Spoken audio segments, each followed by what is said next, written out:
이제 설교 시간이 한 10분 남았습니다. 그래도 오늘 주시는 말씀 속에 중요한 기둥만 몇 가지 좀 여러분들과 나누기를 원합니다. 우리 지난주서부터 에베소서 강해를 중심으로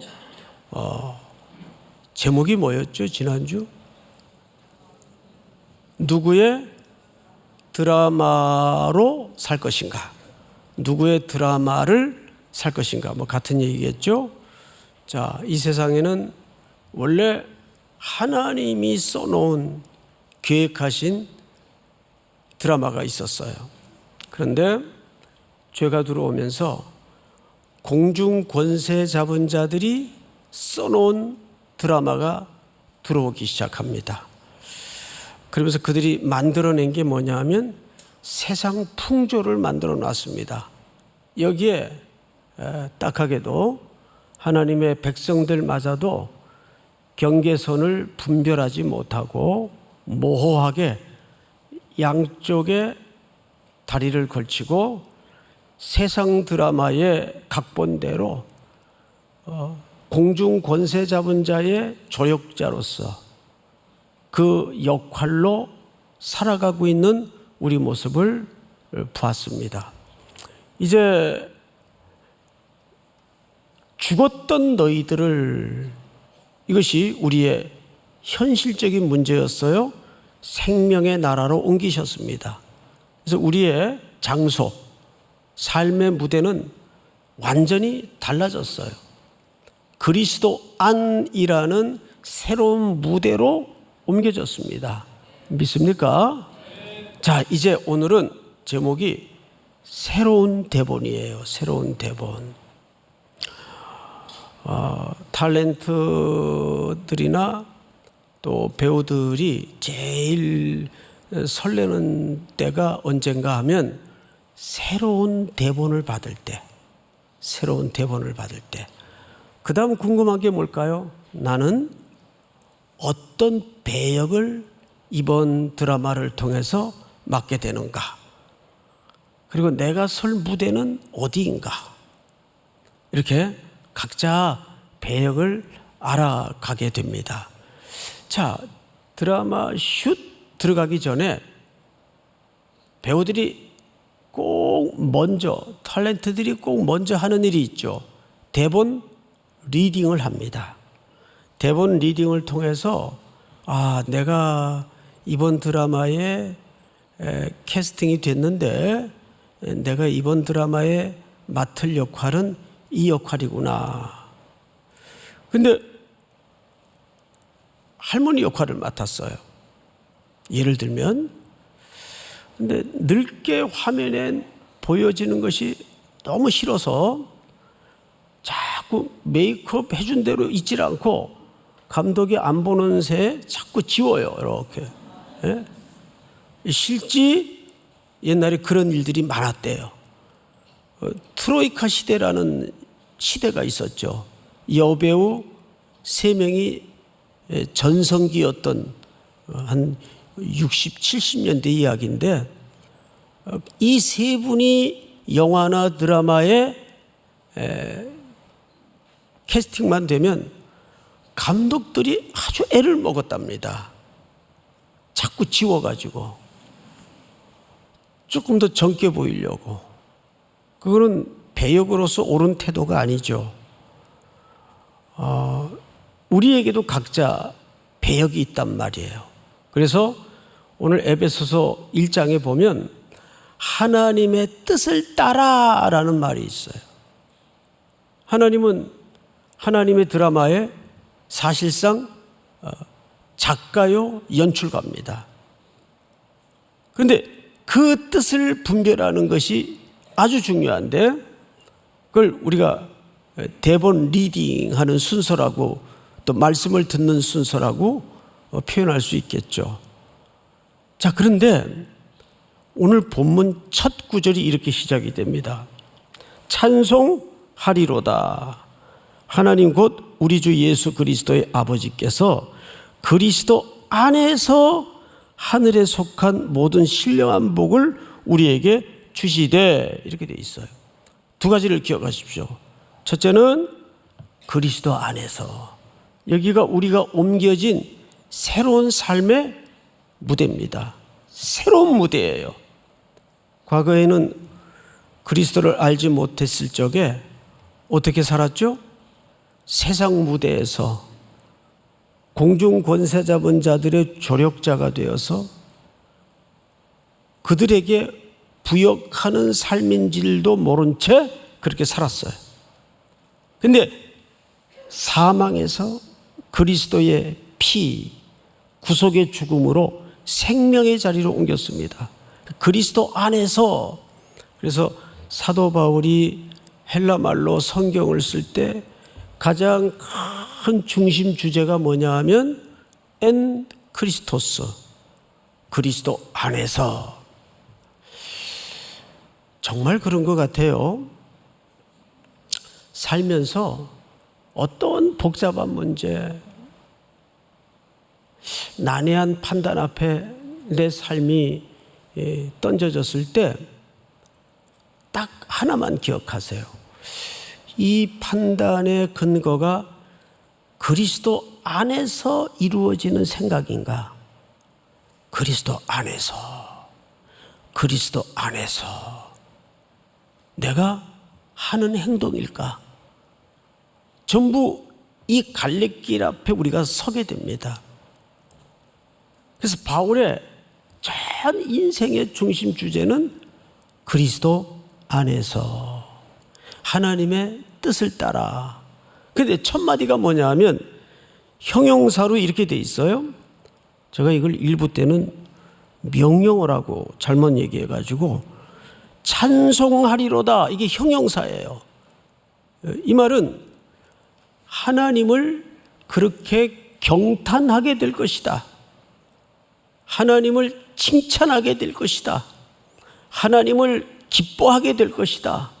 그분의 이 위대한 드라마의 우주적 그분의 이야기 속에 하나님의 역할대로 살아내면 그분을 경탄하고 칭찬하고 기뻐하게 될 것이다. 지난주 그렇게 말씀을 드렸죠. 신앙이라는 것은 하나님을 기쁘시게 하는 게 아니라 하나님을 기뻐하는 거라고 그랬어요. 기쁘시게 하는 것이면 자꾸 신앙이 율법이 되고 조건절이 돼요. 그냥 그분 자체를 즐거워하는 것이 최고의 복입니다. 근데 하나님이 우리로 하여금 그렇게 하시겠다는 거예요. 찬송하리로다. 그리고 12절을 볼까요? 이는 우리가 그리스도 안에서 전부터 바라던 그 영광의 찬송이 되게 하려 하심이라. 영광의 찬송이 되게 하려 하신대요. 마지막 14절 다 같이 시작. 이는 우리 기업의 보증이 되사 그 얻으신 것을 속량하시고 그의 영광을 찬송하게 하려 하심이라. 자, 여러분, 오늘 사실 13절서부터 14절까지가 3절서부터 14절까지가 헬라어 202개의 단어로 구성되어 있어요. 그런데 여기에 쉼표가 없고 어떤 부호도 없어요. 그냥 통문장, 한 문장으로 되어 있어요. 이 표현 자체가.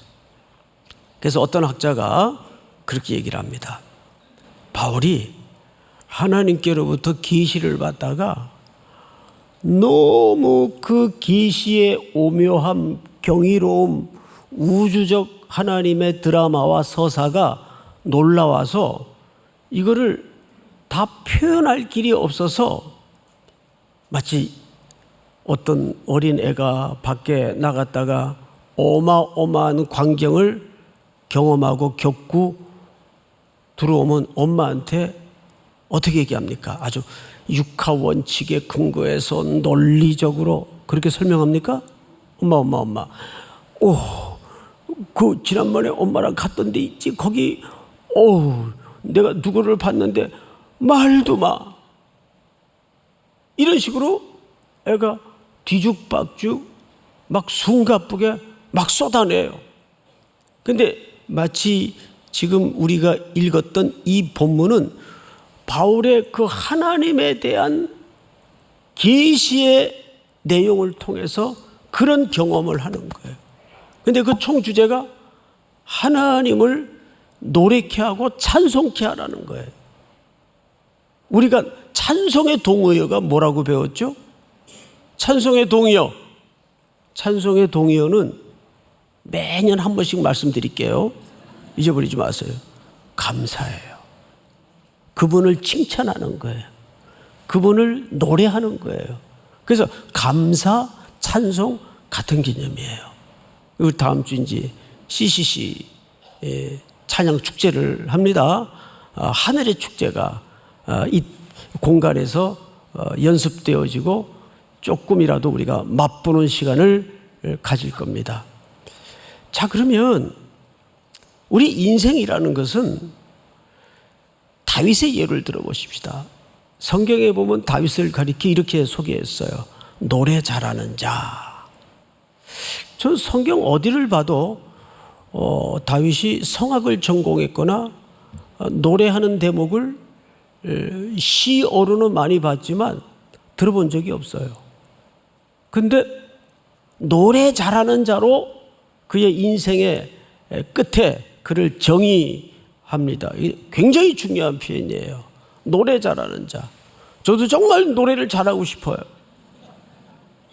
근데 정말 성경적으로 노래를 잘하는 자가 무슨 뜻일까요? 하나님의 드라마를, 하나님의 이야기를 전 인생의 시간표 위에 잘 표현하고 잘 드러내는 태도를 얘기합니다. 믿습니까? 그것이 하나님의 드라마의 배역을 맡은 자의 은혜예요. 어느 감독이 자기가 그 신인 때부터 그때는 뭐 신인도 아니죠. 지나가는 행인 1, 2 정도밖에 배역을 못 맡는 아주 무명의 한 배우가 있었는데 그 사람이 그때 행인 1, 2를 맡았어요. 그러니까 무명이죠. 근데 한 사람의 행인 역할을 지나가는 역할이에요. 지나가는 역할을 하는데 정말 무심히 행인처럼 지나가는데 그 배우만 탁 눈에 들어오더래요. 정말 길거리에 지나가는 사람처럼 집중해서 온 힘을 다해 연기를 하더라는 겁니다. 그 감독의 감으로 저 친구는 앞으로 길게 봐서 뜨겠다. 무심히 지나가는 사람이 무슨 연기가 그렇게 특출날 게 있어요? 그냥 지나가면 되는 건데. 근데 탁 눈에 들어오더라는 거예요. 그 배우가 누군지 아세요? 유해진 씨라고 아시죠? 유해진 씨. 딱 살아있더라는 거예요. 지나가는 행인의 역할 하나도 집중해서 온 힘을 쏟아 역할을 하는 겁니다. 바로 그거예요. 그래서 마태복음에 보면 1달란트, 2달란트, 5달란트를 맡겼어요. 근데 그 맡긴 기준이 뭐였죠? 맡긴 기준. 왜 누군 5 주고 누군 2 주고 누군 1 줘요? 이왕이면 나도 5 맡았으면 좋겠는데 거기에 주인이 맡긴 기준이 정확하게 표현되어 있습니다. 재능대로 맡겼다 그래요. 그래도 이왕이면 내가 조금 떨어지긴 하지만 5 맡아 줬으면 좋겠다. 이걸 자꾸 우리가 산술적 가치로 이해를 해서 그런 생각이 올라오는 겁니다. 그 5, 2, 1라는 표현은 산술적 가치이기보다는 다른 의미예요. 이렇게 생각하면 간단해요. 학교에서 선생님이 숙제를 내는데 힘들고 어려운 숙제는 공부가 좀 되는 사람한테 맡겨요. 근데 아주 쉬운 숙제는 누구한테 주로 맡길까요? 저처럼 공부가 안 되는 사람들에게 맡기는 거예요. 인생의 내용도 들여다보면 진짜 그래요. 그러니까 거기 재능대로라는 말은 숫자적 개념을 맡겠다는 말이 아니고 역량대로 힘든 일들은 그 힘든 일들을 맡을 만한 사람에게 하나님이 정해서 맡기는 거예요. 그래도 5 달라고 하실 거예요? 그러니까 우리는 하나님의 뜻 안에서 하나님의 뜻대로 살아가는 법을 성경의 공부를 통해서 배워가야 됩니다. 지난 한 주 누구의 드라마로 살다 오셨나요? 여전히 세상이라는 무대에서 하나님의 드라마로 살았습니까?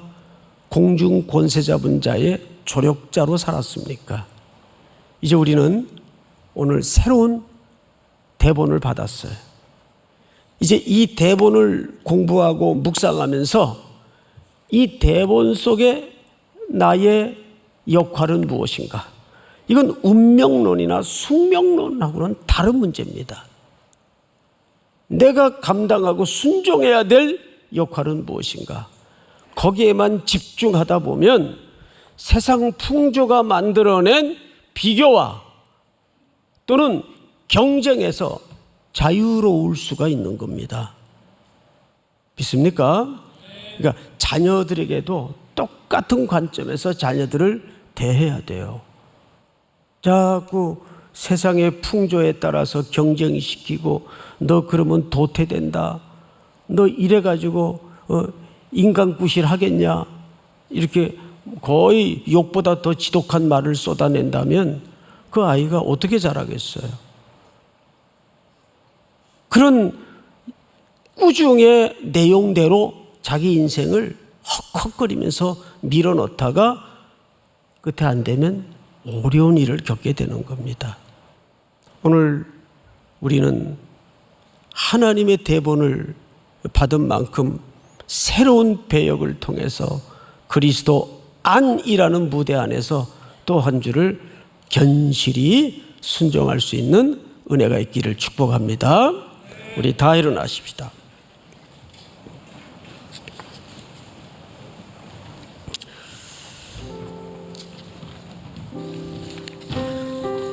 약할 때 강함 대신에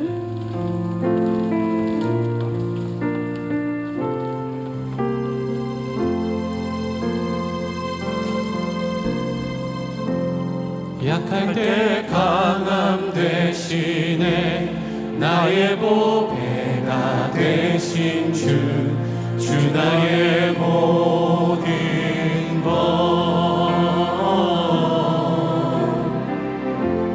주 안에 있는 보물은 나도 포기할 수 없네. 주 나의 모든 것 예수 어린 양 존귀한 이름 예수 어린 양 존귀한 이름 십자가 죄 사하셨네. 십자가 죄 사하셨네. 주님의 이름 찬양해. 주 나의 모든 것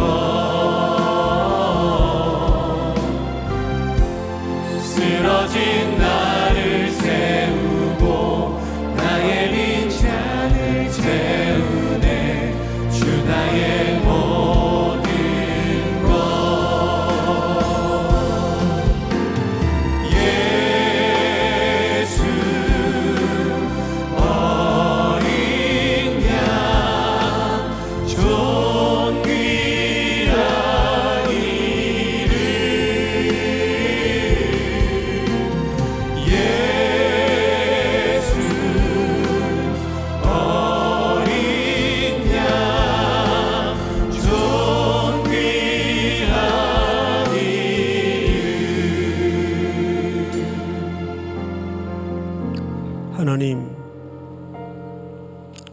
영원히 진노 아래 살던 우리들을 어린 양의 죽음을 통해서 예수의 보혈로 깨끗게 하셨고 사망에서 생명으로 옮겨주심을 감사합니다.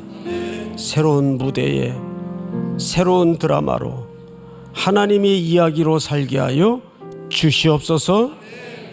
지금은 우리 구주 예수 그리스도의 은혜와 하나님 아버지의 사랑과 성령님의 교통하심이 머리 숙여 경배를 드리는 사랑하고 사랑하는 우리 3일의 성도들, 해외, 군에 멀리 출타해 있는 가족들, 복중의 생명까지 영원토록 함께 있을지어다.